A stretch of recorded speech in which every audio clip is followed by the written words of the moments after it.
बच्चा दुनिया के कोनो बचाई ना सुरक्षा गलत आदमी से लाग गयो बच्चा बगावत हमारे खिलाफ रचा लगा जे दगा नहीं फिर बचा दुनिया के कोनो बचाई ना सुरक्षा गलत आदमी से लाग गयो बच्चा पक्का निशाना हमारो मिली जबर सजा जी आए खेल में बड़ा मजा जी अब देखो रंगबाजी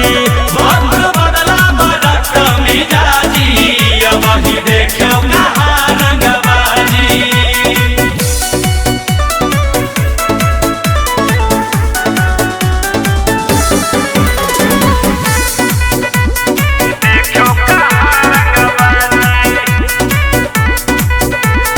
जब चाहे अजमाइली हो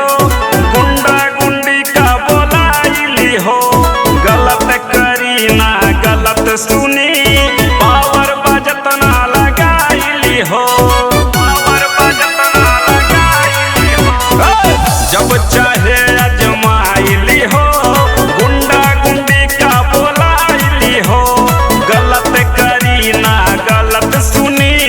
पावर बकेतना लगाइली हो